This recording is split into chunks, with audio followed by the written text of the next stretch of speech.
Okay, so today we have started with the EDA part, that is the exploratory data analysis. So, how the EDA is to perform out. So, initially we collect the data from the different sources, and we give this data for the cleaning part, and then we'll do the data analysis part. So, when we combine this data cleaning and data analysis, so that is known to be the EDA. So, after the cleaning and analysis, we'll give this data to the machine learning models, and after the machine learning models, we'll do the prediction. और उसके बाद उस prediction को आप कहाँ करते हो, server पे, सर्वर डिप्लॉयमेंट. ठीक है. उसके बाद फिर एक अलग से फेज आता है, that is not way the maintenance phase. Maintenance में आप क्या करते हो कि इसी को रिसाइकल करते रहते हो, ये आपका आइटरेटिव प्रोसेस होता है. ठीक है. तो जो हम अभी है, this is all about the life cycle of your data science, जो हमने इनिशियली पढ़ा था. तो आज हम इस पर्टिकुलर पार्ट के ऊपर फोकस करेंगे कि हमें ईडीए कैसे परफॉर्म करना है. अब आपके पास डेटा आ चुका है, वी हैव अज्यूम कि we have a data with us, and how to clean your data, and after that cleaning, how you analyze your data. So that is under. Okay, so that is important when you go with your machine learning. जो machine learning करने जाओगे तो वहाँ पे आपके ED को बहुत important role मिलेगा. ठीक है. तो ईडी के अंदर जो सबसे पहला इंपॉर्टेंट नाम आती है, that is known to be the feature engineering. Feature engineering का मतलब है, फीचर्स का क्या मतलब है, अगर आपके पास एक डेटा सेट है जिसके अंदर एज कॉलम है और एक्सपीरियंस है और सैलरी है, तो आप सैलरी को आपका, ये आपका क्या है, आउटपुट कॉलम है, और ये दोनों आपके क्या है, इनपुट कॉलम है. ठीक है. तो इनपुट कॉलम को आप क्या बोलते हो, फीचर्स बोलते हैं. इन फीचर्स के बेस पे you are predicting the salary of an particular employee. ठीक है. तो these are the input feature, जिसके बेस पे आप प्रेडिक्ट करोगे आपके आउटपुट में सैलरी कितनी होगी. ठीक है. तो इसी के ऊपर हम इन्हीं फीचर्स के जो कॉरस्पॉन्डिंग हम काम करेंगे, वही आपकी सारी टेक्निक आती है फीचर इंजीनियरिंग के अंदर. ठीक है. तो हम जितने भी कॉलम्स हैं, आपके इनपुट कॉलम है, उन्हीं को हम यूज करेंगे अपने फीचर इंजीनियरिंग वाले प्रोसेस के अंदर. अब फीचर इंजीनियरिंग के अंदर हम क्या क्या चीजें पढ़ते हैं. The first one is the feature transformation.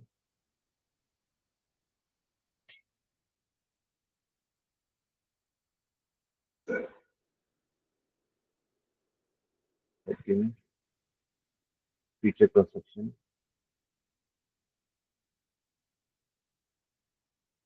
Third के अंदर feature selection. And fourth one is the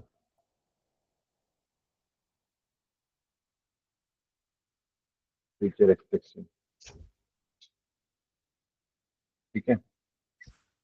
feature transformation के अंदर will learn about missing value. Missing value को कैसे हैंडल करेंगे.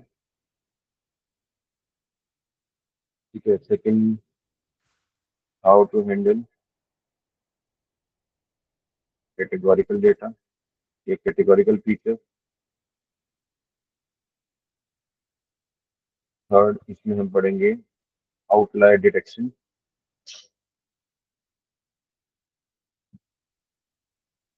And removal. और फर्दर फर्दर हम पढ़ेंगे feature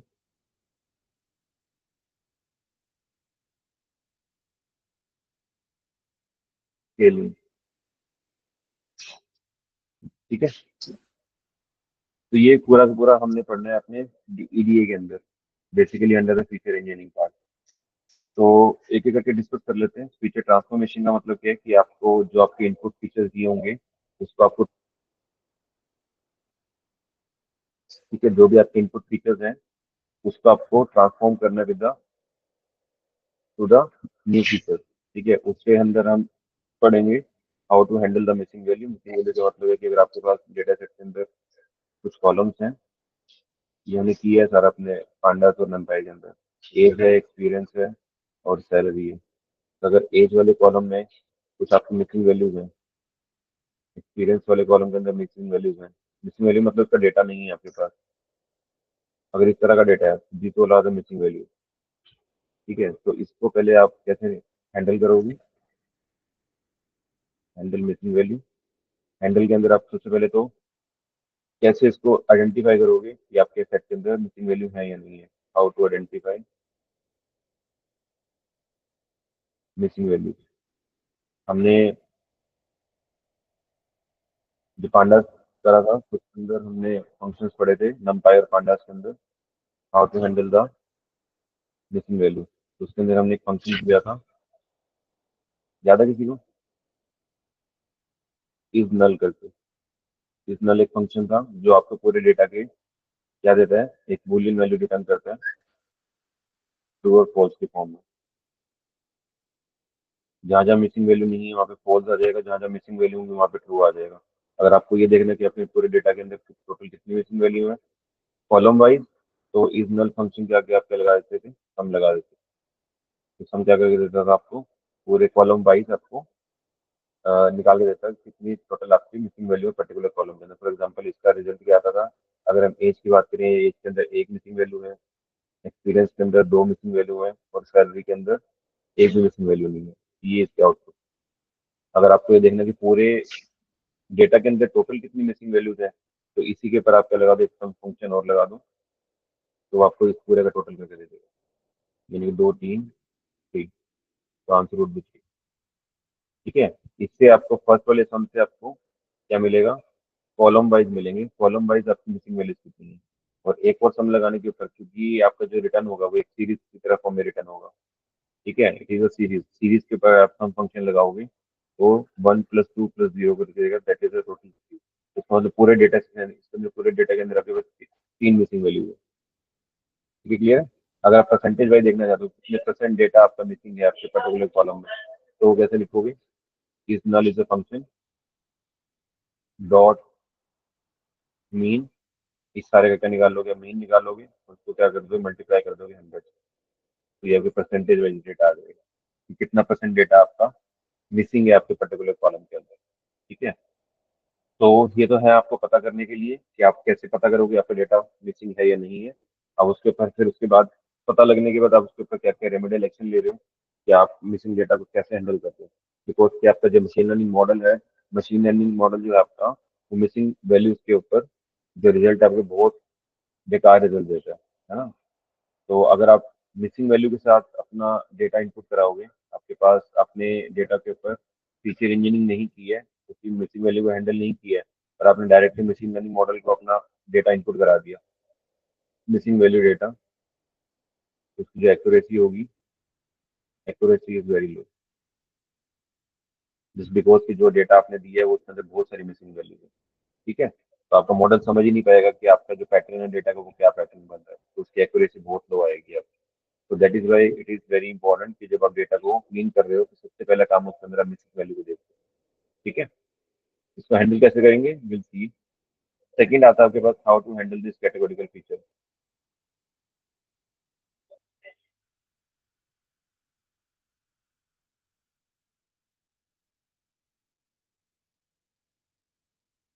handle categorical feature. Categorical features कौन से होते हैं? फॉर एग्जाम्पल आपके पास क्लास है, क्लास के अंदर आपके पास जेंडर करके कॉलम है। ठीक है, आपके पास एज और जेंडर है, तो अब एज में तो न्यूमेरिकल वैल्यू होंगी, 12, 15, 19, 60, 90 एंड सो ऑन। लेकिन जो जेंडर होगा, जिससे that is always a male, female, male, male, female. तो जब आप इस पर्टिकुलर डेटा को अपने मशीन लर्निंग मॉडल को देते हो, एमएल मॉडल, तो ये आपको रिजल्ट नहीं देता, जस्ट बिकॉज की जो एमएल के मॉडल है it is only working over the textual data या न्यूमेरिकल डेटा, न्यूमेरिकल डेटा के ऊपर काम करते हैं आपके। बट ये जो आपका मेल और फीमेल है ये न्यूमेरिकल नहीं है। ठीक है, तो इसका मतलब ये जो कैटेगोरिकल फीचर का मतलब है कि आपका जो एक कॉलम है जिसके अंदर दो कैटेगरी है, या तो मेल है या फीमेल है, that is is a categorical data. ठीक है। अब आप इसको डायरेक्टली मशीन लर्निंग मॉडल को मेल फीमेल के फॉर्म में नहीं दे सकते, तो आप क्या करते हो, सबसे पहले इसको कन्वर्ट करते हो न्यूमेरिकल डेटा के फॉर्म में। ठीक है। तो आप क्या करते हो, अब आप क्या करते हो, मेल और फीमेल के आगे न्यूमेरिक वैल्यू असाइन कर दो। फॉर एग्जाम्पल इसको 0 दे दिया, इसको 1 दे दिया। ठीक है, तो इसका मतलब ये है कि मेल जहाँ पे भी लिखा हो उसकी जगह 0 आ जाए और जहाँ फीमेल लिखा हो उसकी जगह 1 आ जाए। तो अब आपका ये जो ट्रांसफॉर्मेशन हो जाएगी इसकी पर्टिकुलर डेटा सेट की, तो वो कैसी ट्रांसफॉर्मेशन हो जाएगी।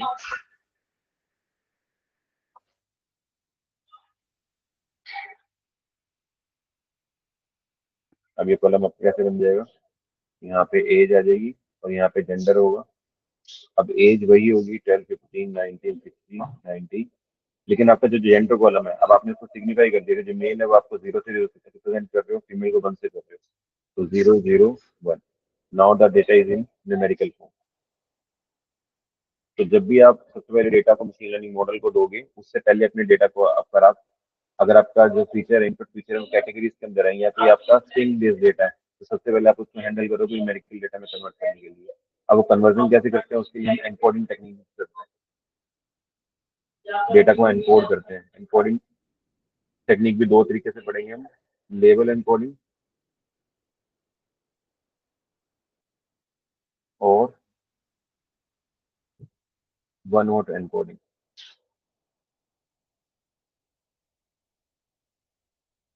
लेबल एनकोडिंग यही होती है कि आपने आपने जितनी कैटेगरीज उस पर एक लेबल दे दिया, न्यूमेरिकल लेबल, कि मेल है तो 0, फीमेल है तो 1।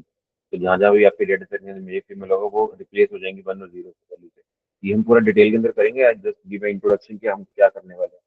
ठीक है, ये हम प्रॉपरली थियोरेटिकल भी पढ़ेंगे और फिर कोड भी करके देखेंगे कैसे आप डेटा को ट्रांसफॉर्म कर रहे हैं। ठीक है, तो दो टाइप से इंकोडिंग पढ़ेंगे अपने डेटा को, आप कैसे कैटेगोरिकल फीचर को हैंडल करते हो। The third one is outlier detection.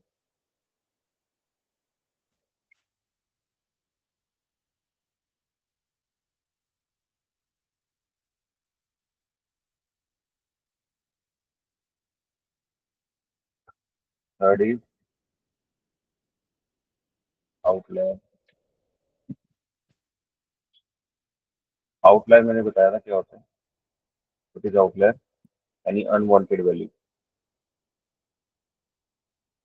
कोई भी अनवांटेड वैल्यू आपके डेटा सेट के अंदर, फॉर एग्जाम्पल आपके पास एज कॉलम है, इसके अंदर एज है 16, 17, 25, 70, 35 और 200।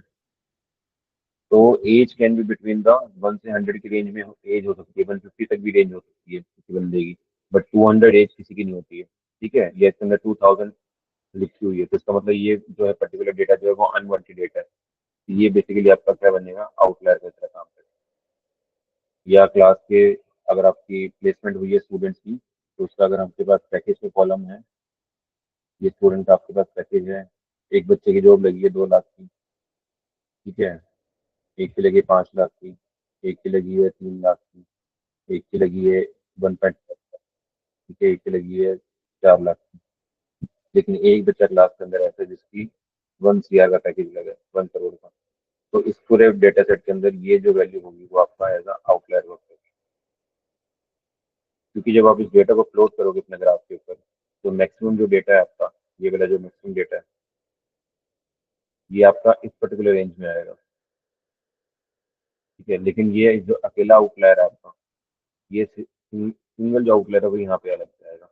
तो जब आप लीनियर रिग्रेशन में मॉडल बनाते हैं मशीन लर्निंग के अंदर, तो उसके अंदर एक लाइन ड्रॉ करते हैं, है ना, उसको हम क्या बोलते हैं, बेस्ट फिट लाइन बोलते हैं। तो वो लाइन इस आउटलायर की वजह से वो ऐसी दिखेगी, क्योंकि बेस्ट फिट लाइन वही होते हैं जो हर एक डेटा पॉइंट को क्लोजली पास करके निकले।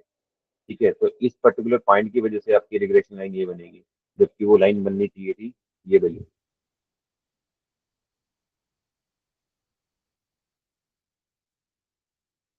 जबकि वो लाइन आपकी ये वाली होनी चाहिए थी, क्योंकि आपकी मैक्सिमम डेटा पॉइंट यहाँ पे है। बिकॉज ऑफ दिस आउटलायर आपका जो रिग्रेशन लाइन है वो यहाँ पे पॉइंट कर रही है। इसका मतलब इन सब डेटा पॉइंट से बहुत दूर चली जाएगी। तो इसकी वजह से जो आपके मॉडल की एक्यूरेसी है ड्यू टू आउटलायर वो लो हो जाएगी। Accuracy is low. तो आपको आउटलायर्स भी हैंडल करने आने चाहिए। कि आपको सबसे पहले तो ये पता करना है आपके डेटा सेट के अंदर आउटलायर कितने हैं, ये कैसे आउटलायर है। उसके अंदर हमने याद होगा, तो हमने सीबॉन लाइब्रेरी के अंदर एक ग्राफ पढ़ा था, बॉक्स बॉक्स प्लॉट करके। ठीक है, तो उसमें क्या था, ये बॉक्स प्लॉट का सकता था। जिसके अंदर आपके पास ये बॉक्स की फॉर्म में आपका डेटा था। ये इसको हमने IQR बोला था, इंटर क्वार्टाइल रेंज। जो मैक्सिमम डेटा है आपका वो यही इसी के बीच में लाई करता है। ये आपका मिनिमम पॉइंट था और ये आपका मैक्सिमम पॉइंट था। अब आपके जो मैक्सिमम सारे के सारे डेटा पॉइंट होंगे वो सारे इसी के आसपास होंगे, यहाँ होंगे, यहाँ होंगे, यहाँ होंगे। ठीक है। लेकिन अगर डेटा पॉइंट आपके बियॉन्ड द लिमिट यहाँ पे निकल जाता है या फिर डेटा पॉइंट इससे क्रॉस कर जाता है, तो ये आपके डेटा के लिए क्या बनेंगे? आउटलायर बनेंगे। ठीक है। These all are the outlier. ये जो पॉइंट्स हैं आपके, ये आपके आउटलायर। तो अगर आपको देखना हो कि आपके डेटा के अंदर आउटलायर कितने हैं, तो आप उसके लिए बॉक्स प्लॉट ड्रॉ करोगे हर पर्टिकुलर कॉलम के लिए। ठीक है। तो उससे आपको पता लगेगा आपके पर्टिकुलर कॉलम में आउटलायर हैं या नहीं है। अगर आउटलायर है तो आप उसको हैंडल करोगे। ठीक है। उसको हैंडल करने के बहुत सारे मेथड हैं, ये हम डिटेल में पढ़ेंगे, how to handle the outlier. ठीक है। Fourth one is your feature scaling. Feature scaling is another important aspect before the data cleaning part में। आपका फीचर स्केलिंग इंपॉर्टेंट पार्ट है। How to for this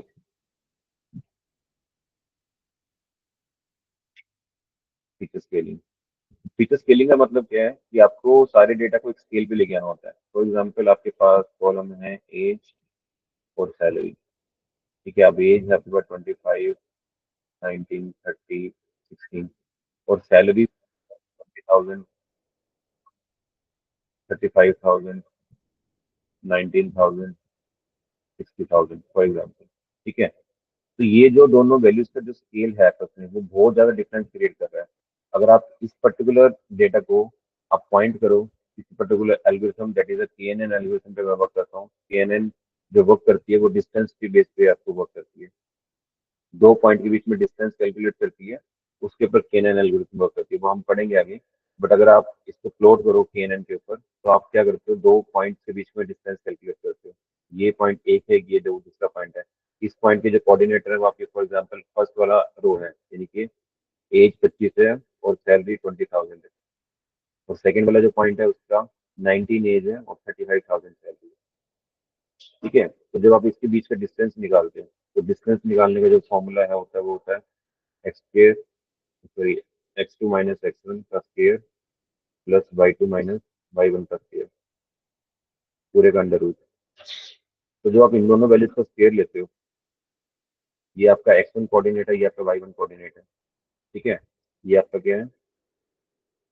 x1 है और y1, ये आपका x2 y2। तो जब आप इन दोनों का डिफरेंस लोगे, यानी कि 19 माइनस 25 का डिफरेंस लोगे और इधर से इसका डिफरेंस लोगे सैलरीज का, तो ये वाली जो टर्म है वो हमेशा डोमिनेट कर जाएगी आपको, क्योंकि ये जो वैल्यू है सैलरी वाली, that is much higher to the this particular age value value जो है। तो हमेशा आपके डेटा के अंदर बायसनेस आ जाएगी, क्योंकि यार जो आपका डेटा है वो इक्वल स्केल पे नहीं है। हमेशा सैलरी यहाँ पे डोमिनेट कर जाएगी as compare to age. That is why will perform the feature scaling. Scaling में क्या करते हैं? हम सारे इनपुट फीचर्स को एक स्केल पे ले आते हैं, and the range of scale would be -1 to 1। सारे डेटा को हम -1 से 1 की रेंज में ले आएंगे, सो दैट कि आपके डेटा के अंदर बायसनेस ना हो। ठीक है। सैलरी एक ऐसा फीचर ना बन जाए कि जो हर एक फीचर्स को डोमिनेट कर रहा हो। तो हमने इसको इतनी इंपॉर्टेंस नहीं देनी है, तो हम क्या करते हैं कि सारे के सारे जितने इनपुट फीचर है न्यूमेरिक वैल्यू वाले, उनको हम एक स्केल पे ले आते हैं, and that is not to be the feature scaling. ठीक है। यहाँ तक क्लियर है? फीचर ट्रांसफॉर्मेशन वाला पार्ट क्लियर है? मिसिंग वैल्यूज हैंडल, कैटेगोरिकल को कैसे हैंडल करना है, आउटलायर डिटेक्शन और फीचर स्केलिंग। यस, यहाँ तक कोई डाउट है?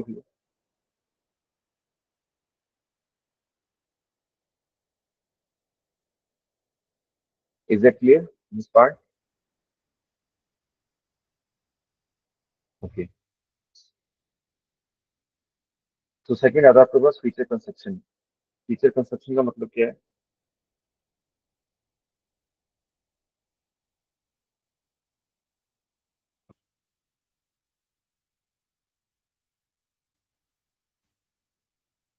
जो फीचर इंजीनियरिंग का सेकंड जो पार्ट है, that is feature construction. Construction से समझ में आ रहा हो कि आपको नई फीचर्स बनाने हैं, कि आपके पास गिवन फीचर्स हैं, उसके बेस पे आपको नए फीचर्स बनाने हैं।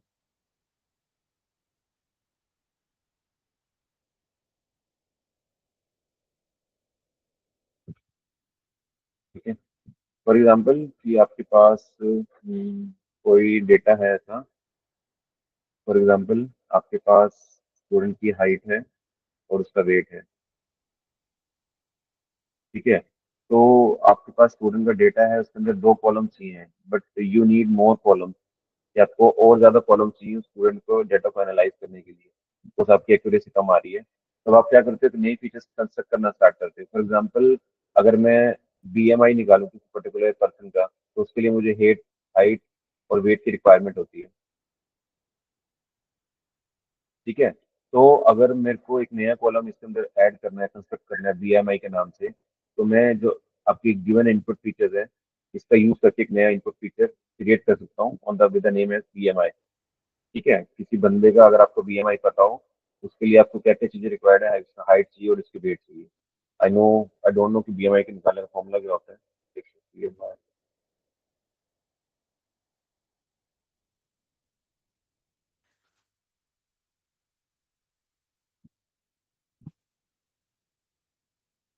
के अंदर क्या क्या फीचर चाहिए होते हैं आपको। Yes. देखो, उसकी हाइट चाहिए होती है और पर्सन की वेट चाहिए होता है ना।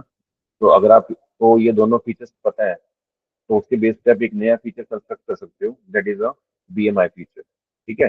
तो इसको हम बोलते हैं फीचर कर सकते हैं। कई बार आपको डेटा सेट के अंदर ऐसा डेटा मिलेगा जहाँ पे आपके पास डेटा कम है, तो उससे आप नई इनपुट फीचर कैसे बना सकते हो, with the help of a given input feature.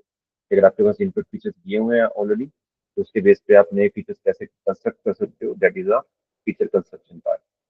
ठीक है, क्लियर है। इसकी कौन कौन सी टेक्निक्स है, will see in detail part later on.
Sir आपका माइक ऑफ है।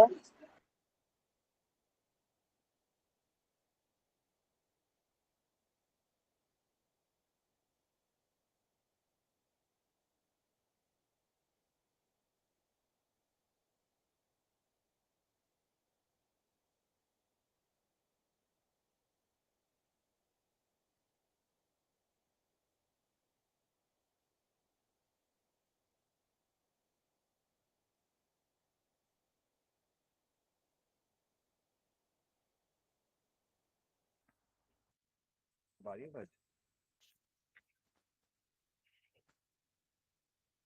ये आवाज आ रही है। बहुत कम आ रही है सर। कम आ रही है आवाज, पहले ठीक आ रही थी। अब ठीक आ रही है सर। ओके। तो कब से माइक ऑफ था, बताओ। फीचर सिलेक्शन से था या पहले से था? फीचर सिलेक्शन से ही हुआ था सर।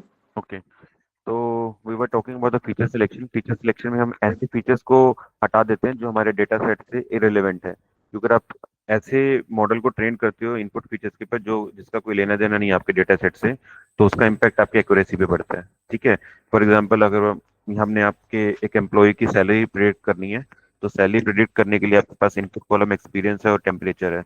तो डोंट यू थिंक कि temperature column is mandatory column to predict the salary of an employee, क्योंकि किसी भी एम्प्लॉय की सैलरी को प्रेडिक्ट करने के लिए temperature is not a relevant column, बल्कि जो आपका एक्सपीरियंस कॉलम है that is a relevant column to predict the salary, क्योंकि जितना एक्सपीरियंस होगा उतनी सैलरी ज्यादा होगी। तो इस तरह का जो आपका टेम्परेचर वाला जो कॉलम है, अगर आप इसको यहाँ से डिस्कार्ड कर दोगे, तो आपके पास दो ही कॉलम बचेंगे which is relevant to your data set. तो इसी को हम बोलते हैं फीचर सिलेक्शन, कि आप अपने डेटा के अंदर से ऐसे फीचर सिलेक्ट करते हो जिसके बेस पे आप अपने मॉडल को सही तरीके से ट्रेन कर सको और आपकी एक्यूरेसी हाई आए। ठीक है, तो you have to be drop out those columns which is irrelevant to your data set. Clear है?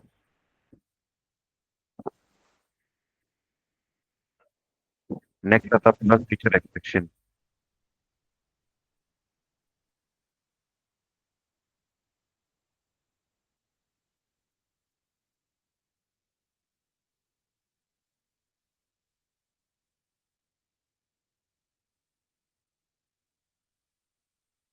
फीचर एक्सट्रैक्शन का मतलब है कि आपको इनपुट फीचर जो दिए हुए हैं उसी के अंदर से इंफॉर्मेशन एक्सट्रैक्ट करनी है, and you have to make a new feature.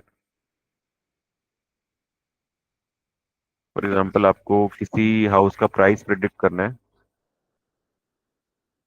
ये आपका आउटपुट कॉलम है और आपके पास इनपुट कॉलम दिए हुए हैं जिसके अंदर नंबर ऑफ रूम कितने हैं और नंबर ऑफ वॉशरूम्स कितने हैं। ये आपके पास इनपुट कॉलम है और ये आपका आउटपुट कॉलम है। ठीक है, तो अब किसी ने कहा कि अगर आपको इन दोनों कॉलम में से किसी एक कॉलम को रखना हो तो कौन सा कॉलम रखोगे, कौन सा फीचर को एक्सट्रैक्ट करोगे? क्योंकि दोनों ही फीचर जो है इंपॉर्टेंट है किसी हाउस के प्राइस को प्रिडिक्ट करने के लिए। कितने रूम्स होंगे और कितने वॉशरूम्स होंगे, दोनों ही इंपॉर्टेंट है to predict the price of an particular house. ठीक है, तो अब जब आपके पास दोनों ही कॉलम जो है वो इंपॉर्टेंट है to predict any particular output, तो उस केस के अंदर आप फीचर को एक्सट्रैक्ट करते हो। फीचर एक्सट्रैक्शन कैसे करते हैं, फिर हम दो कॉलम को मर्ज कर देते हैं। ठीक है, इस दोनों कॉलम को आप क्या कर दोगे, मर्ज कर दोगे, एक नया कॉलम बना दोगे स्क्वायर फुट एरिया के नाम से। स्क्वायर फीट एरिया, क्योंकि एक जो रूम का एरिया होगा और एक जो वॉशरूम का एरिया होगा, आप इन दोनों को मिला के एक पूरे टोटल घर का एरिया निकाल सकते हो। तो जो बेसिकली आप प्राइसिंग डील करते हो वो टोटल एरिया के ऊपर डिपेंड करता है कि कितना एरिया आपका घर के अंदर बना हुआ है। तो आप इन दोनों कॉलम को मर्ज करके you make a new column है स्क्वायर फुट एरिया, और जो आपका सेकंड कॉलम रहेगा that is a house price prediction. तो आपके पास एक नया डेटा सेट बन गया। तो आपने क्या कि इन दोनों अपने इनपुट कॉलम को मर्ज कर दिया, इनकी इंफॉर्मेशन को एक्सट्रैक्ट करके एक नया कॉलम बना दिया स्क्वायर फीट एरिया के नाम से। उसके बेस पे आप हाउस के प्राइस को प्रेडिक्ट कर रहे हो। So this known to the feature extraction. ठीक है, क्लियर है? यस, यहाँ तक क्लियर है।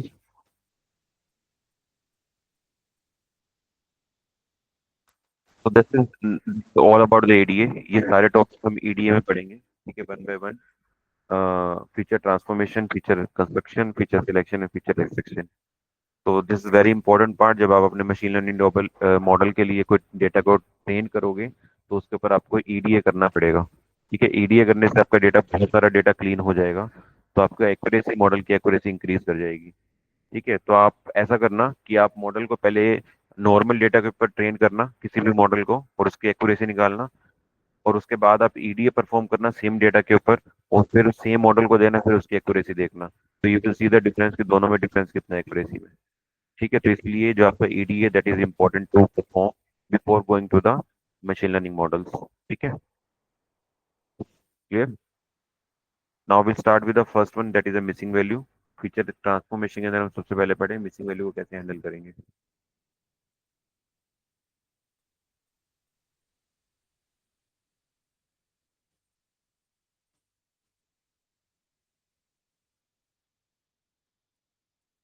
मिसिंग वैल्यू पे हमने बहुत डिटेल डिस्कशन कर चुके हैं हम। ठीक है, सबको पता है अब कि मिसिंग वैल्यू से क्या मतलब है। ठीक है, किसी डेटा सेट के अंदर अगर कोई वैल्यू ब्लैंक है तो उसको हम क्या बोल देते हैं, मिसिंग वैल्यू बोल देते हैं। एज है, जेंडर है, सैलरी है, ये आपका इनपुट कॉलम है। यहाँ पे कुछ वैल्यू है, कुछ मिसिंग वैल्यूज है। ठीक है, ऐसे सिमिलरली जेंडर के अंदर होगा, ऐसे ही सैलरी के साथ। फॉर एग्जाम्पल किस सैलरी गिवन है, तो जहां मैंने क्रॉस लगाया this all are the missing values. अच्छा, वो कोई बता सकता है रीजन क्या क्या हो सकता है वैल्यू की मिस होने के? रीजन फॉर मिसिंग वैल्यू, किस किस रीजन से वैल्यू मिसिंग हो सकती है? क्योंकि जब आप मिसिंग वैल्यू को हैंडल करने जाओगे ना, तो सबसे पहले आपको उसके रीजंस पता होने चाहिए कि किस रीजन की वजह से वो वैल्यू मिस हुई है। तभी आप उसको इफेक्टिवली उस पर्टिकुलर मिसिंग वैल्यू को हैंडल कर पाओगे, उसको फिल कर पाओगे वहां पे, है ना। अगर आपके पास वो सही इंफॉर्मेशन नहीं होगी तो आप मिसिंग वैल्यू को हैंडल नहीं कर पाओगे अच्छे तरीके से, जो अच्छे वाले डेटा सेट है। रूटीन में तो आप कुछ भी वैल्यू डाल दो इसमें, वो चल जाएगा। बट अगर आप पर्टिकुलर एक अच्छे डेटा सेट के साथ काम कर रहे हो, तो you should have a knowledge कि आपके पास कौन कौन से रीजंस की वजह से आपके वैल्यू जो है वो वैल्यू मिसिंग हो सकती है। तो कोई बताएगा, चैट के अंदर बताओ कौन कौन से रीजन तुम्हें समझ में आता है कि किसकी वजह से आपकी वैल्यू मिस हो सकती है। दो चार आइडिया दो कि ये रीजन है जिसकी वजह से वैल्यू मिस हो सकती है आपकी।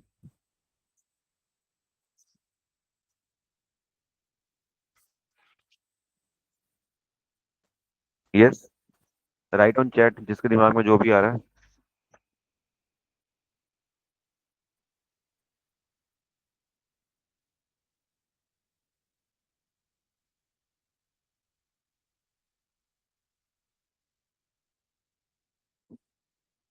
No,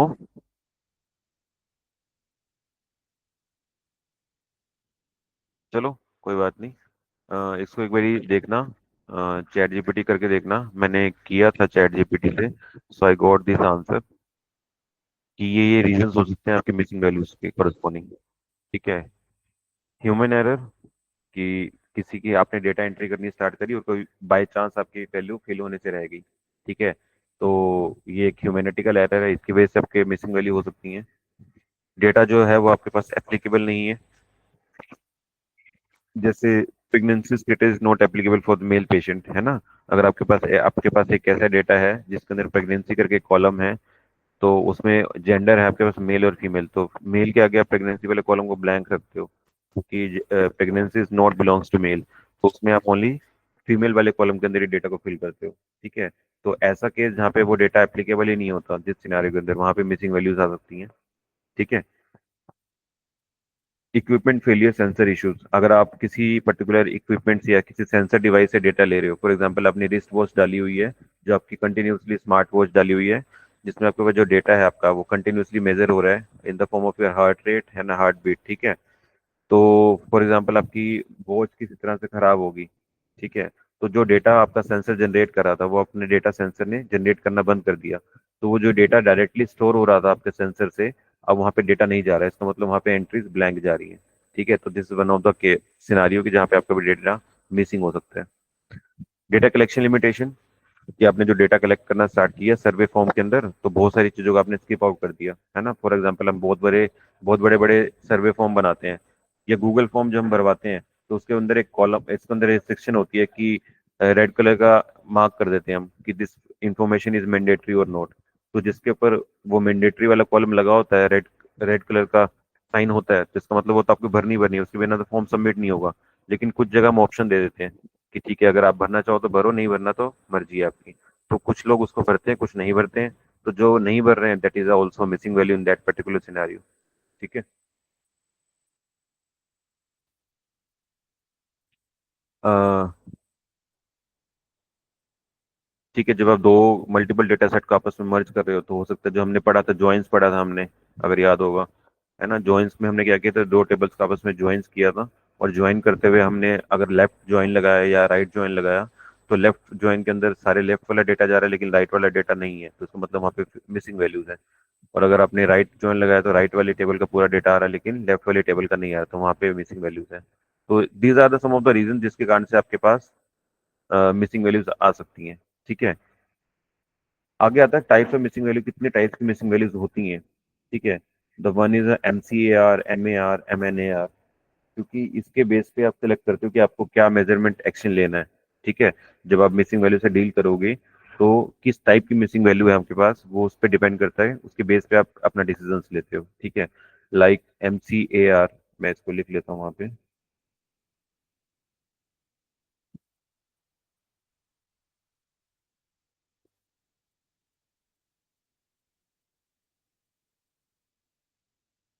one way talking about the type of missing value, MCAR, MAR,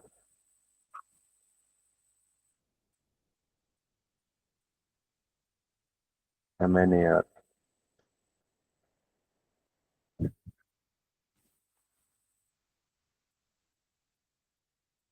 full form है मिसिंग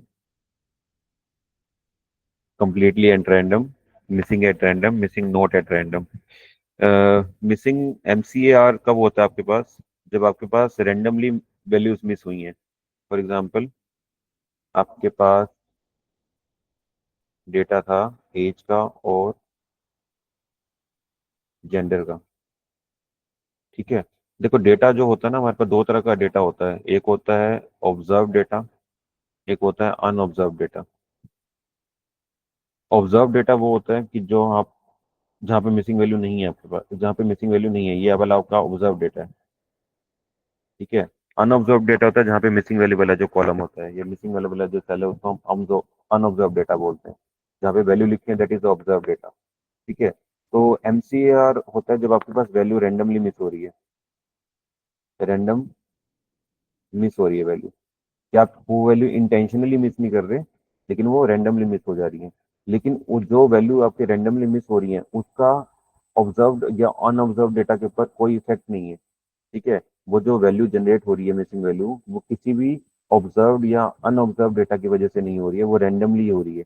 जिसका मतलब ये है कि अगर आपके पास ऐसी कोई मिसिंग वैल्यू है, तो आप उसको अगर आप हटा भी देते हो, तो उसका एक दूसरे के कॉलम पे कोई इफेक्ट नहीं पड़ेगा। फॉर एग्जाम्पल, यहाँ पे मेल है, फीमेल है, मेल है, ब्लैंक है, फीमेल है। यहाँ पे एज है 19, 20, ब्लैंक है 60, 40। ठीक है, अब आपके पास दो मिसिंग वैल्यू है, ये है और ये है। अब ये जो दोनों कॉलम है वो इंडिपेंडेंट कॉलम है। ठीक है, जेंडर और एज का आपस में कोई लेना देना नहीं है। ठीक है, क्योंकि एज एक इंडिपेंडेंट कॉलम है, किसी भी बंदे की एज 19, 20, 60 हो सकती है। सिमिलरली जेंडर का एज से कोई लेना देना नहीं है, किसी भी एज का बंदा मेल या फीमेल हो सकता है।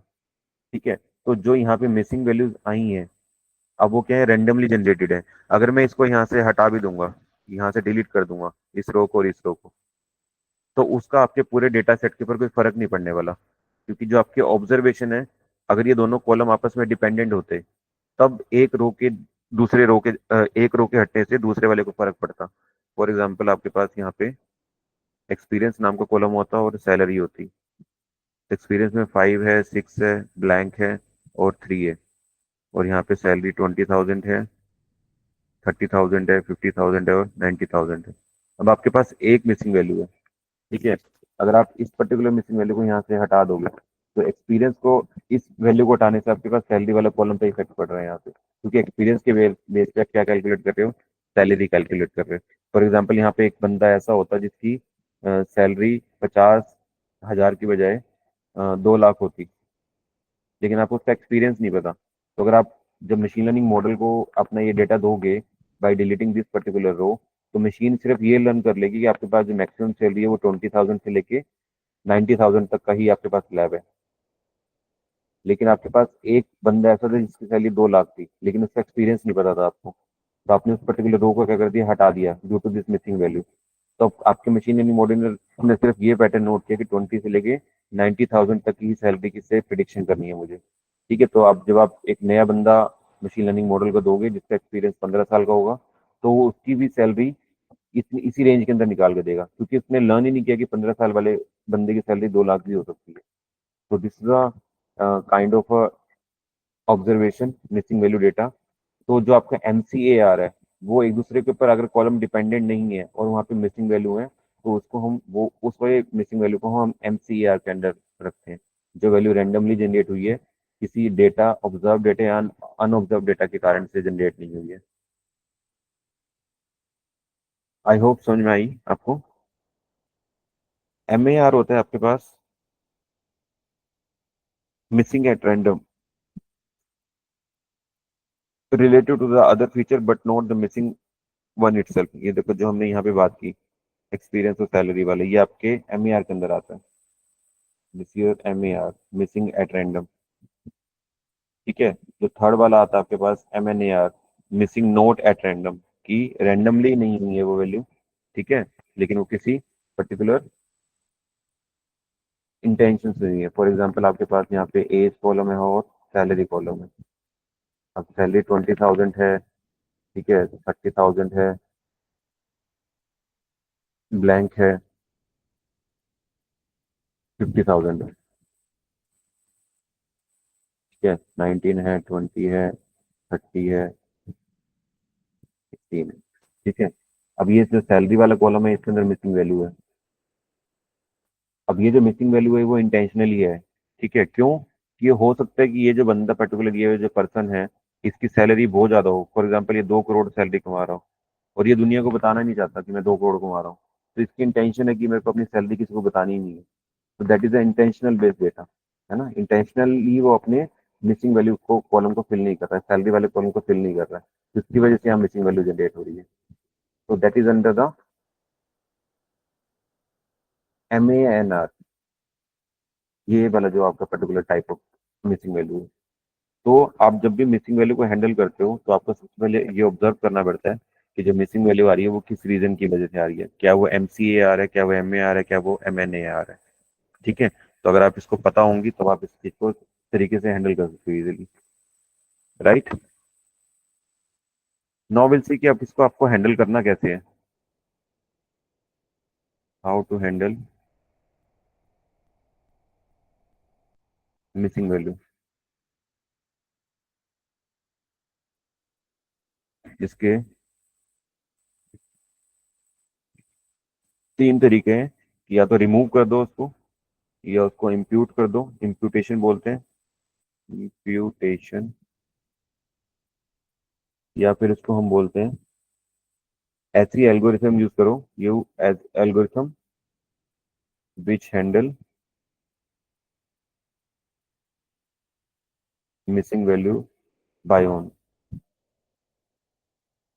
ऐसी मशीन लर्निंग के अंदर एल्गोरिथम्स हैं जो मिसिंग वैल्यू को आपको क्लीन करने की जरूरत नहीं है, वो एल्गोरिथम खुद से ही हैंडल कर लेती है। लाइक एक्जीबूस्ट जो एक एल्गोरिथम है, वो एक ऐसे एल्गोरिथम है जिसको, जो आपकी डेटा की मिसिंग वैल्यू को खुद से हैंडल कर लेती है, उसको आपको डेट उसको क्लीन करने की जरूरत नहीं है। तो आपके पास 3 ऑप्शन है कि आप तो या तो डेटा सेट के ऊपर ऐसे एल्गोरिथम यूज करो जो खुद से हैंडल कर जा रही है मिसिंग वैल्यूज को, नहीं तो फिर आप उन पर्टिकुलर रोज को रिमूव कर दो जिसके अंदर मिसिंग वैल्यूज हैं, या फिर उसको इम्प्यूट कर दो। इम्प्यूट करने का मतलब ये है कि आप उसको किसी स्टैट्स फंक्शन से उसकी वैल्यू को फिल कर दे रहे हो। ठीक है, स्टैट्स के अंदर आप या तो मीन से फिल कर दे रहे हो, या फिर मीडियन वैल्यू से फिल कर दे रहे हो, या फिर मोड यूज करके फिल कर दे रहे हो। ठीक है, तो किसी ना किसी वे के अंदर आप उस पर्टिकुलर कॉलम को ब्लैंक नहीं रख रहे, उस पर्टिकुलर सेल को आप उसके अंदर कुछ ना कुछ वैल्यू इंप्यूट कर रहे हो, डाल रहे हो कुछ ना कुछ वैल्यू। या तो पूरे आपके जो कॉलम है इस सारे का आप क्या निकाल लोगे, मीन निकाल लोगे, और मीन से इस पर्टिकुलर वैल्यू को फिल कर दोगे यहाँ पे। ठीक है, या फिर आप क्या करोगे, अगर मीन नहीं है आपका, क्योंकि अगर आपके डेटा सेट के अंदर आउटलायर है तो मीन का काम नहीं करेगा वहाँ पे, तो उसके लिए फिर आप क्या निकालते हो, मीडियन निकालते हो। तो मीडियन से फिल कर सकते हो, या फिर मोड से फिल कर सकते हो। मोड बेसिकली आपका कैटेगोरिकल डेटा पे चलता है कि अगर आपके पास नंबर ऑफ जो क्लासेस जो सबसे हाईएस्ट डोमिनेटिंग होंगी, फॉर एग्जांपल आपके पास मेल है, फीमेल है, मेल है, मेल है, मेल है, और यहाँ पे ब्लैंक है, ये मिसिंग वैल्यू, इसको फिल करना है।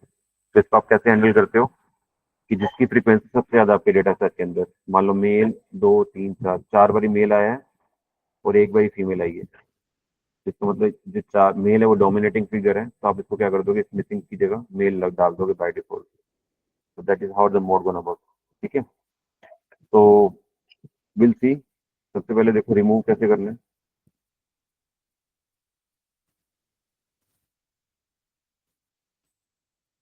आज हम रिमूव वाला पढ़ेंगे। ठीक है, इम्पुटेशन वाला कैसे इम्प्यूट करते हैं वैल्यूज वैल्यूज को, वो आज कल के लेक्चर में देखेंगे। ठीक है, तो हाउ टू रिमूव। रिमूव करने के भी 2 मेथड है, या आप या तो रो वाइज रिमूव करते हो या फिर आप कॉलम वाइज रिमूव करते हो।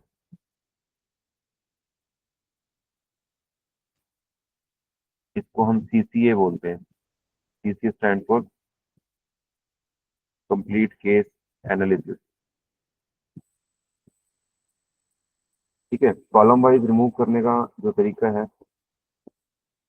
कि आपके पास एज कॉलम है और सैलरी कॉलम है, फॉर एग्जांपल इसके अंदर वैल्यू है, लेकिन यहाँ मिसिंग वैल्यू है, यहाँ वैल्यू है, और सैलरी के अंदर सारी वैल्यूज डली हुई है यहाँ पे। ठीक है, तो एक तो तरीका ये है कि आप पूरे पूरे कॉलम को यहाँ से डिलीट कर दो, पूरा पूरा कॉलम ही उड़ा दो, अगर आपके डेटा कॉलम के अंदर मिसिंग वैल्यू कहीं पे है। लेकिन आप ये वाला काम नहीं करते हो क्योंकि इससे आपके पास डेटा लॉस होता है ना। अगर आपके पास एक एज एक ऐसा इनपुट कॉलम है, या फॉर एग्जांपल यहाँ पे एक एक्सपीरियंस नाम का कॉलम होता जिसके अंदर ये 2-3 मिसिंग वैल्यू होती और आप एक्सपीरियंस को उड़ा देते। एक एक्सपीरियंस आपके डेटा के अंदर एक ऐसा कॉलम था जिसके बेस पे आप सैलरी प्रेडिक्ट कर रहे थे। तो बस जस्ट बिकॉज कि आपके पास मिसिंग वैल्यूज हैं और आपने पूरा कॉलम उड़ा दिया, is not a good choice. तो जब आप कॉलम रिमूवल करते हो तो इसके अंदर आप कुछ चीजें ध्यान रखते हो कि आपके पास जो कॉलम को रिमूव कर रहे हो तो सबसे पहले तो उसके अंदर लॉस ऑफ इंफॉर्मेशन होना चाहिए। ठीक है। हाँ, इसको आप अप्लाई कब कर सकते हो कि आपके पास एक ऐसा कॉलम है जिसके अंदर मैक्सिमम 90% जो एंट्रीज हैं वो आपके पास सारी नल है। 90% नल का मतलब होने का मतलब है कि आपके पास एज कॉलम है जिसके अंदर आपके पास 2 एंट्री फिर ब्लैंक नल नल नल एक नल नल, इस तरह का आपके पास डेटा है जिसके अंदर आपके पास जो मैक्सिमम डेटा है वो 90% नल है। तो उस केस के अंदर आप क्या करते हो, इस कॉलम को उड़ा सकते हो। लेकिन अगर आपके पास एक दो ही मिसिंग वैल्यू है ओनली, तो उस केस के अंदर इस पर्टिकुलर कॉलम को उड़ाना इज नॉट अ जस्टिफाइड। ठीक है। तो उस केस में आप कॉलम वाइज रिमूवल नहीं करते हो। तो ये मेक श्योर करना होता है आपको कि जब भी आप डेटा में से किस कॉलम को उड़ा रहे हो तो उस कॉलम की डिपेंडेंसी दूसरे वाले कॉलम के साथ तो नहीं है, उसका जो रिलेशन है वो दूसरे कॉलम के साथ रिलेट तो नहीं कर रहा। अगर वो रिलेटेबल है तो आप कॉलम वाइज रिमूवल नहीं करते हो।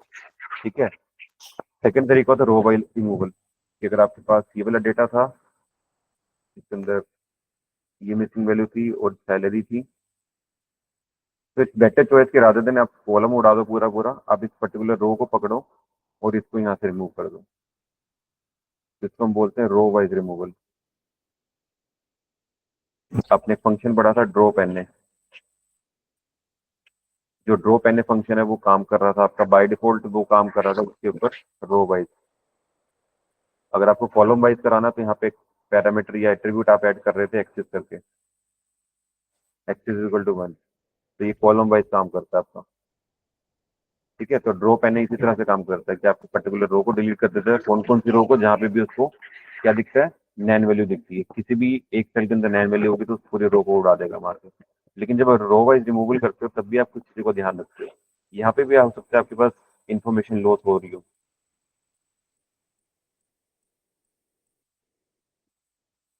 ठीक है। इंफॉर्मेशन यहाँ पे भी लॉस नहीं होने देनी जस्ट बिकॉज कि आप रोज को डिलीट कर रहे हो। और आपको मेक श्योर क्या करना है कि जो डेटा का डिस्ट्रीब्यूशन है, डिस्ट्रीब्यूशन ऑफ डेटा, वो मेंटेन रहना चाहिए। अगर आपका जो डेटा का डिस्ट्रीब्यूशन था वो इस तरह से बन रहा था, ठीक है, ये आपका बिफोर वो था, बिफोर डिलीशन ऑफ रो था, और अब आपने जब इसका दोबारा से ग्राफ प्लॉट किया तो वो दोबारा से वो इस तरह से बन रहा है।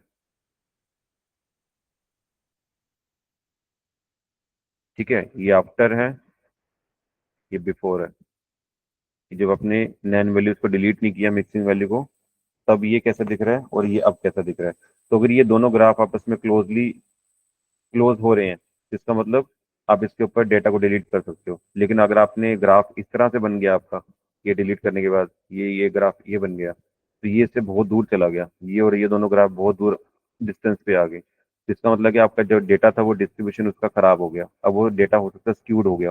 पहले आपके कर्व की शेप ये थी, आफ्टर डिलीशन आपके कर्व की शेप ये होगी। ठीक है। तो डेटा स्क्यूड होने की वजह से आपका डेटा क्या होगा, बायस्ड हो गया। डेटा बायस का मतलब है कि अब आपके पास फॉर एग्जांपल कि आपके पास डेटा था एज का और जेंडर का और सैलरी का फॉर एग्जांपल। यहाँ पे आपके पास कुछ वैल्यू थी, जेंडर वाले के अंदर आपके पास यहाँ पे जेंडर आपका फॉर एग्जांपल मेल था, फीमेल था, मेल था। ठीक है। और यहाँ पे आपके पास मिसिंग वैल्यू थी इसके अंदर, और ये सारा डेटा था आपके पास। हाँ। ठीक है। तो आपने क्या किया कि इस पर्टिकुलर मिसिंग वैल्यू को हैंडल करने के लिए पूरी रो डिलीट कर दी यहाँ से। जैसे ये रो डिलीट करी आपने तो यहाँ से ये फीमेल वाला जो जेंडर था वो भी चला गया। अब देखो आपके डेटा के अंदर ओनली सिर्फ मेल मेल रह गए हैं, इसका मतलब यहाँ पे ओनली मेल डोमिनेशन में आ गए हैं, फीमेल वाला आपने हटा दिया, तो इसका मतलब जो मेल होगा, ये जो डेटा होगा आपका वो बायस डेटा होगा, जो रिजल्ट आएंगे वो आपके बायस आएंगे, क्योंकि आपने जो इनपुट फीचर के अंदर फीमेल वाला कॉलम था, पर्टिकुलर सेल था, उसको उड़ा दिया। अब आपके पास तो सारे के सारे जो डेटा है वो सारे मेल नेचर के हैं, तो जब आपका मॉडल लर्न करेगा तो सारे उसको पता कि सारे के सारे मेल है, कोई भी फीमेल नहीं है, तो जो आउटपुट देगा वो बायस देगा आपको। तो ऐसा नहीं होना चाहिए, ठीक है। तो रो वाइज जब आप डेटा रिमूवल कर रहे हैं तो आपका डेटा का डिस्ट्रीब्यूशन नहीं हिलना चाहिए, हाँ थोड़ा बहुत आसपास है वो चल सकता है, ठीक है, क्लियर। अब इसको हम एक बार प्रैक्टिकली देख लेते हैं कैसे हम इसको हैंडल करेंगे। ये मैंने कोड लिखा है इसके अंदर, तो इसको एक तो जल्दी से देख लेते हैं, ठीक है। सबसे पहले कुछ नहीं, एक डेटा सेट डाउनलोड किया है, ठीक है। ये आपको डेटा सेट मिल जाएगा सीएसवी फाइल के अंदर, टाइटैनिक का डेटा सेट है यहाँ पे। तो इजनल फंक्शन लगा के इजनल डॉट सम करके मैंने टोटल काउंट कर लिया वहाँ पे कि कितने पर्टिकुलर हर एक कॉलम के अंदर कितने मिसिंग वैल्यूज थी यहाँ पे, ठीक है। तो इससे पता लगा कि जो पैसेंजर आईडी है, ये सारे कॉलम्स के नेम है। इसके अंदर एज एक ऐसा कॉलम है जिसके अंदर 177 आपकी नल वैल्यूज है, और कैबिन आपका एक ऐसा कॉलम जिसके अंदर आपकी 686 नल वैल्यूज है, बाकी सबके अंदर कोई भी मिसिंग वैल्यू नहीं है, ठीक है। तो आपने क्या किया, इसका परसेंटेज वाइज डेटा निकाल लिया, कितने परसेंट डेटा आपका नल वैल्यूज में आ रहा है। तो मैंने क्या किया, पूरे वाले इस वाले फंक्शन को मल्टीप्लाई बाय 4 से 100 से मल्टीप्लाई कर दिया उसकी टोटल लेंथ से, ठीक है। तो ये अब ये परसेंटेज वाइज डेटा आ गया, यानी कि 19% जो डेटा है एज कॉलम के अंदर वो ब्लैंक है, और यहाँ पे 77% डेटा जो है वो आपका ब्लैंक है कैबिन वाले पर्टिकुलर कॉलम के अंदर, ठीक है। ये जो फंक्शन लगाया है आपका, ये टोटल काउंट के अंदर है, जो मैं बता रहा था कि अगर आपको अब यहाँ तक अगर सम अप्लाई करोगे तो ये आपको क्या निकालेगा, टोटल नल वैल्यू। लेकिन अगर पूरे डेटा सेट की नल वैल्यू निकालनी कितनी है तो वो आप इससे निकाल सकते हो। तो देखो पूरे डेटा सेट के अंदर टोटल नल वैल्यू इतनी है, ठीक है, क्लियर। अब आपने वो वाले कॉलम्स को प्रिंट करा लिया ओनली जिसके अंदर नल वैल्यू एग्जिस्ट करती हैं, ओनली वही वाली रो जिसके अंदर नल वैल्यूज हैं, ठीक है। तो एक्सिस 1 का मतलब है कि आपका रो वाइज डेटा प्रिंट हो जाएगा। अब ये सारी वो रोज हैं जिसके अंदर कहीं ना कहीं नल वैल्यू एग्जिस्ट करती होगी आपके पास, ठीक है। अब इसको हैंडल कैसे करेंगे, again this is a data set जो जिसके ऊपर हमने नल वैल्यू काउंट की है, इस सबका क्या निकाल लिया हमने, परसेंटेज वाइज डेटा निकाल लिया कि कितने परसेंट डेटा इसके अंदर नल है। तो ये सारे कॉलम्स के अंदर आपके जिसके अंदर 23% जो डेटा है वो जेंडर वाले कॉलम के अंदर नल है, इसके अंदर जो 14% डेटा है इस वाले के अंदर नल है, 30% डेटा यहाँ पे नल है। तो नल डेटा को जिस जिस पर्टिकुलर कॉलम के अंदर आपके पास नल वाला डेटा है उस वाले सारे कॉलम्स को प्रिंट करा लिया है यहाँ से। देखो जिस जिस कॉलम के अंदर नल है, अच्छा ये वाला डेटा मैं वो वाला ले रहा हूँ कि ऐसी वैल्यूज को आपको रिमूव करना है जिसके अंदर जो डेटा है वो 5% से ज्यादा वाला डेटा है, ठीक है। तो ये हमने यहाँ पे वो वाले कॉलम चूज किए हैं जिसके अंदर जो डेटा है आपका वो 5% से कम है, ठीक है। 5% से कम वाले डेटा के ऊपर आप ओनली रो डिलीशन या कॉलम डिलीशन चलाओगे। जिस पर्टिकुलर कॉलम के अंदर आपके पास जो डेटा है वो मिसिंग वैल्यू 5% से ज्यादा है, उस पर्टिकुलर रो को डिलीट नहीं करोगे आप, ठीक है। तो आई फेच ऑल दिस कॉलम जहाँ पे जो डेटा है आपको 5% से कम है। तो ये वो वाले सारे कॉलम है जिसके अंदर जो डेटा है आपका वो 5% से कम है, ठीक है। अब उसके ऊपर हैंडल करने के लिए क्या किया मैंने, ड्रॉप एन फंक्शन लगाया, ड्रॉप एन से वो वाली सारी रो डिलीट हो जाएंगी जिसके अंदर आपके पास मिसिंग वैल्यूज होंगी, ठीक है। मिसिंग वैल्यू होने के बाद जो नया डेटा बना आपके पास, दैट इज अ उसको शो करा लिया न्यू नए डेटा सेट न्यू डीएफ के अंदर। ये वो वाला डेटा सेट है जो आपका डिलीशन वाला है। तो जब मैंने इन दोनों की शेप को कंपेयर किया बस में, तो ये बिफोर वाला डिलीशन है, जब आपके मिसिंग वैल्यू थी तब आपके पास जो टोटल रोज थी वो 19,158 थी और 5 कॉलम थे। जब आपने मिसिंग वैल्यू हटा दी ड्रॉप एन फंक्शन से तब आपके पास 17,182 रोज रहेगी, 5 कॉलम सेम एज चीज है। आपने जो डिलीशन किया वो रो वाइज डिलीशन की है, ठीक है। अब आपके पास कितना डेटा लेफ्ट रह गया, इसका मतलब जो आपके पास जो नया डेटा है उसको हमने पुराने वाले डेटा से क्या कर दिया, डिवाइड कर दिया। तो मतलब 89% डेटा आपके पास अभी भी है, ठीक है। तो after deleting the missing value you have left with 89% data, clear. अब जो हमने सीखा था कि उसका हर एक का डिस्ट्रीब्यूशन कैसा है, नॉवेल सी कि आपके जो मिसिंग वैल्यू का जो हमने जो नया डेटा फ्रेम बनाया उसका डिस्ट्रीब्यूशन कैसा है डेटा का। तो इसके ऊपर हमने हिस्ट प्लॉट चलाया, that is a histogram plot, किसके ऊपर, नए वाले डेटा सेट के ऊपर, ठीक है। वो हमने क्या चलाया, हिस्टोग्राम हमेशा किसके ऊपर अप्लाई होता है, न्यूमेरिकल सिंगल कॉलम के ऊपर, है ना। तो टोटल 50 बिन्स बना लिए। तो ये आपके पास सारे जितने आपके पास कॉलम्स थे उसका हिस्टोग्राम बन के आ गए यहाँ पे। ठीक है, हर एक पर्टिकुलर कॉलम वाइज, जो कॉलम ये कौन से हैं, ये वाले जो कॉलम्स हैं। ठीक है, तो इसका हमने आगे एनालिसिस किया कि अब ये हिस्टोग्राम बनाया है बिफोर मिसिंग वैल्यू को डिलीशन से पहले और आफ्टर डिलीशन के बाद। तो दोनों तरह के डेटा फ्रेम के ऊपर हिस्टोग्राम प्लॉट किया है। ये वाला वो वाला डेटा सेट है जो बिफोर मिसिंग वैल्यू है, ये वाला वो वाला डेटा सेट है जो आफ्टर मिसिंग वैल्यू है, कि मिसिंग वैल्यू को डिलीट करने के बाद से हिस्टोग्राम कैसा है। तो जब आप इन दोनों को कंपेयर कर रहे हो, देखिए यहाँ पे पीछे लाल कलर का आ रहा है और इसके ऊपर ओवरलैप कर जा रहा है ग्रीन वाला। तो जो रेड कलर वाला वो आपका प्रीवियस वाला है, और जो ग्रीन कलर वाला है वो नए वाला डेटा सेट है आफ्टर मिसिंग वैल्यू। तो आप हर एक का जो टॉप चेक करोगे तो ऑलमोस्ट सिमिलर है, मिसिंग वैल्यू हटने के बाद भी जो डेटा है आपका वो ज़्यादा हिला नहीं है, वो ऑलमोस्ट वही डेटा है जो आपके पास ओरिजिनल डेटा था।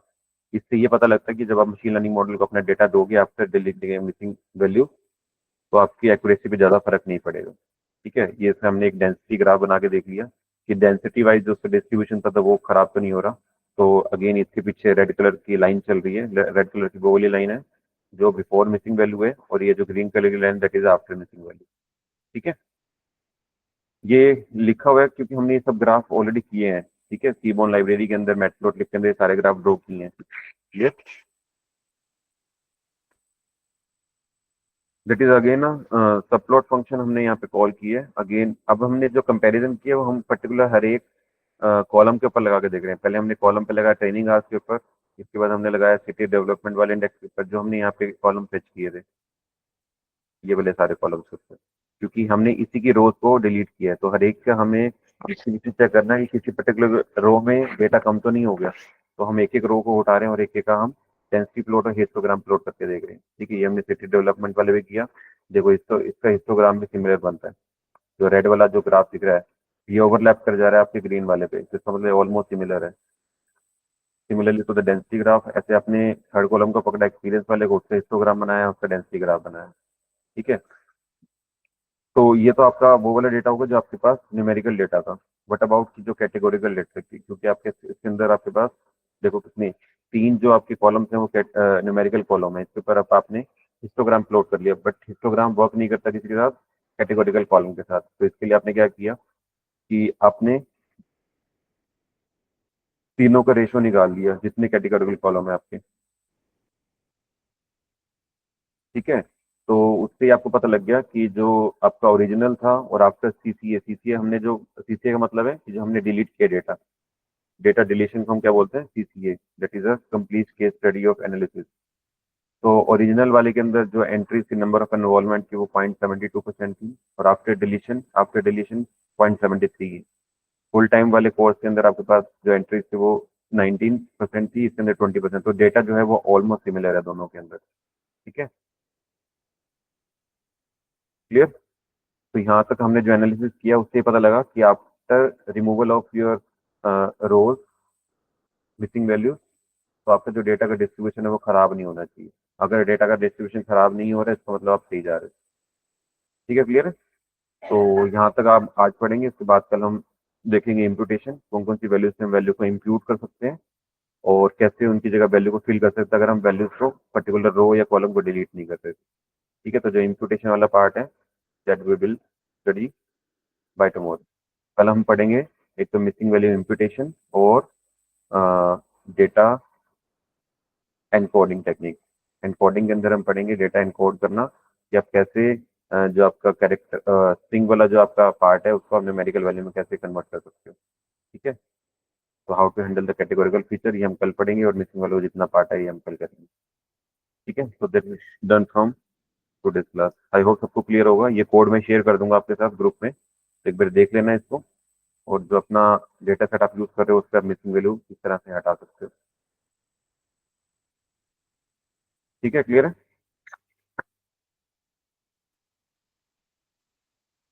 चलो मैं यहाँ पे रिकॉर्डिंग ऑफ कर देता हूँ।